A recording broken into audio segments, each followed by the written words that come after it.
Assalomu alaykum, hurmatli Otabek Toshpo'latov YouTube kanali kuzatuvchilari, hurmatli aziz obunachilarimiz, dehqonchilik, chorvachilikka qiziqadigan aziz insonlar. Bugun biz Navoiy viloyati Navbahor tumanida aynan shu Burqut mahallasidan bir video qilaylik dedik. Ya'niki mana shu ishimiz yuzasidan bir yo'limiz tushganda, xo'p, mahallalarimizni tugashi bilan bu yoqda dash qismi boshlanadi. Shu mahallalar tugash bilan dash qismi boshlanadi. Shunaqangi bir jannat makoni yurtda bizni yurtimiz. Ana shu yerda azizlar, mehmonlar kelib, ya'ni Namangan viloyatidan mehmonlar kelib, mana oilaviy bu yoqda yashash sharoitlarini juda bir chiroyli qilib olib, juda katta qilgan.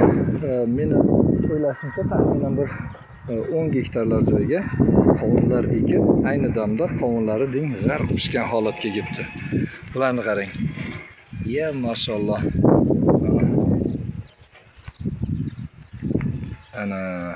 Ana shunaqangi juda chiroyli polya.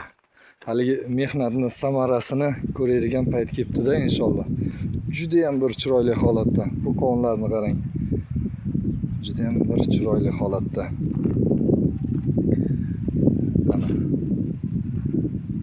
Yani şu akalarimiz nasib bo'lsa endi qovunlarni uzishni boshlabdi.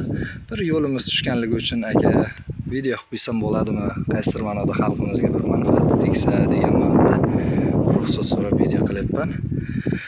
Bugun aynan shu bugun bozorga chiqqandim. Bozorda 1 kilogram qovun narxi 6000 so'm edi. Xuddi mana shu qovunlarimiz deylik 3 kilo yoki 4 kilo keladigan bo'lsa 24 ming. Mana bu yerda ham qovunlarning zo'ri 2 kilo keladiganlari aytaylik 6 mingdan bo'lsa 12 ming so'm. Ana endi azizlar, mana men hozir o'zim olgan qovunlarimni ko'rsatadigan bo'lsam, bagajni ochishim kerak ekan. 5 ming so'mdan beryapti. Demoqchi bo'lganimki, baribir bozorga qaraganda juda ham bir arzon, olgan odamning baraka topsin degan ma'noda juda ham bir kelishilgan narxda. Qarib 2 kilolik qovunlarni menga 5 ming so'mdan donaga olavering degan ma'noda. Mehmonlar birinchidan ularning muomala madaniyatini o'ziga juda qoyil qolasiz. Mana 1,5 kilodan ziyod, 2 kilo, balkim 2 kilodan ham ziyoddir. Ana shu qovunchani hozir menga 5 ming so'mdan berdi.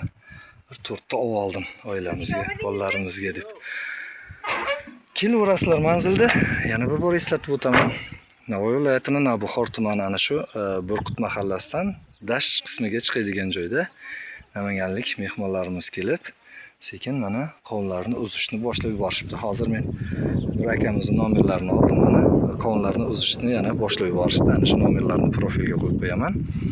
Telefonlashib, maslahatlashib bevosita narxlarni kelishib olaverasizlar.